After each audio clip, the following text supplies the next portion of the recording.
क्या आप भी अपना पैसा किसी बैंक में एफडी करके रखे हैं? तो आपके साथ बहुत बड़ा स्कैम होने वाला है। मैं आपको डरा नहीं रहा हूँ, बता रहा हूँ। ऐसा नहीं है कि एफडी के बारे में लोग नहीं जानते हैं। 100 में से 90 लोग जानते ही हैं, लेकिन यह वीडियो उन 10 लोगों के लिए है जो एफडी के बारे में नहीं जानते हैं।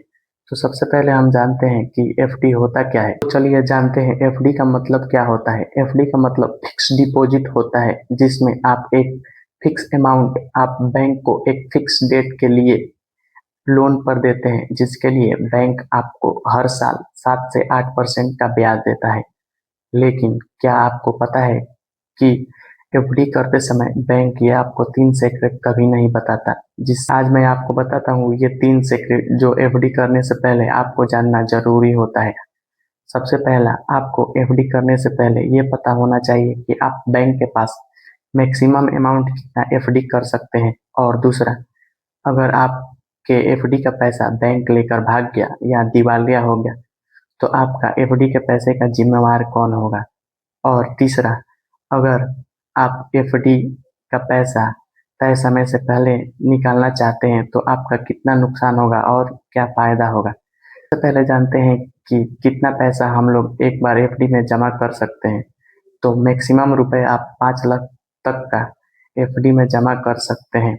और दूसरा, अगर आपका पैसा डूब गया या बैंक दिवालिया हो गया, आपका पैसा बैंक लेकर भाग गया, तो उस 5 लाख का एफडी का जिम्मेवार आरबीआई का सहायक बैंक डीआईसीजीई होगा, जो आपको 5 लाख तक का गारंटी देता है आपके पैसे लौटाने का।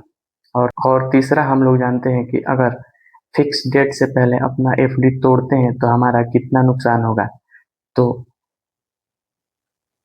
और तीसरा, हम लोग जानते हैं कि अगर हम लोग फिक्स डेट से पहले अपना एफडी तोड़ते हैं तो हम लोगों को कितना नुकसान होगा। आपके फिक्स अमाउंट में कुछ भी नुकसान नहीं होगा, बस आपको नुकसान ये होगा कि आपको बैंक पूरे साल का इंटरेस्ट नहीं देगी। आपको बैंक उतना ही इंटरेस्ट देगी जितने दिन आपका पैसा बैंक में रहेगा, और उसमें से भी 1 से 1.5% वो चार्ज काट लेती है, पेनाल्टी, बीच में एफडी तोड़ने के लिए। तो हर बैंक का चार्ज अलग अलग हो सकता है। और एफडी कोई स्कैम और धोखाधड़ी नहीं है। एफडी सबसे सेफ इन्वेस्टमेंट है जो आपके पैसे को सबसे सेफ रखती है। अगर यह वीडियो आपको पसंद आया हो तो वीडियो को लाइक और चैनल को सब्सक्राइब कर देना।